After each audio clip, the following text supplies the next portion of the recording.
આજરોજ અમારા દ્વારા એક ટેન્કર એટલે કે દૂધનું ટેન્કર જે છે 8996 નંબરનું એ રોકવામાં આવેલું હતું અને આજે આ ટેન્કર રોકી પહેલાં તો પ્રશાસન તંત્રે એનો મુદ્દામાલ જપ્ત કરેલો હતો અને ત્યારબાદ એફએસએસઆઈના અધિકારીને બોલાવેલા હતા અને એફએસએસઆઈના જે અધિકારી છે એને ખૂબ ઉડાવ જવાબ આપ્યો છે। એફએસએસઆઈના અધિકારીનું કહેવું એવું છે કે છેલ્લા 6 મહિનાથી અમારી પાસે ટેસ્ટિંગ કિટ નથી અને જે ટેસ્ટિંગ વાન છે એ રિપેરિંગમાં પડી છે, એટલે રિપેરિંગમાં પડી છે એટલે અમે ટેસ્ટિંગ નથી કરી શકતા।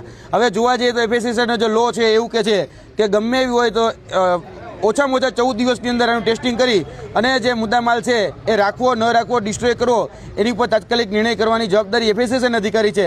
આજે અમે કહી શકાય કે જૂનાગઢના સી ડિવિઝનના પરાંગણની અંદર અમારી પાસે જે ટેસ્ટિંગ કિટ હતી એ ટેસ્ટિંગ કિટના માધ્યમથી અમે આ દૂધનો ટેસ્ટ કર્યો છે। પ્રાથમિક ધોરણે અમને એવું લાગ્યું છે કે આ દૂધની અંદર ક્યાંક ને ક્યાંક એડલ્ટ્રેશન થયેલું છે। યુરિયાનું પ્રમાણ પણ અમને જોવામાં આવ્યું છે, ત્યારબાદ ડિટર્જન્ટનું પ્રમાણ પણ અમને જોવામાં આવ્યું છે।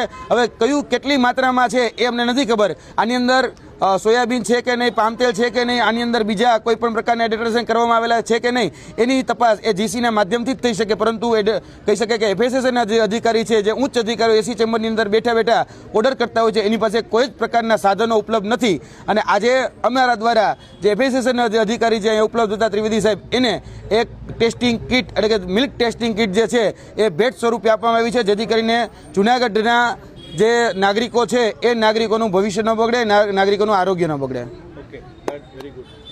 જૂનાગઢમાં સોના અને ચાંદીના દાગીનાની ખરીદી માટેનું વર્ષોથી વિશ્વસનીય સ્થળ એટલે જય ભવાની જ્વેલર્સ, જ્યાં સ્ટાન્ડર્ડ 22 કેરેટ હોલમાર્ક વાળા સોના અને ચાંદીના દાગીનાનો છે વિશાળ એસી શોરૂમની એક જ મુલાકાત આપ અમારા કાયમી ગ્રાહક બની જશો।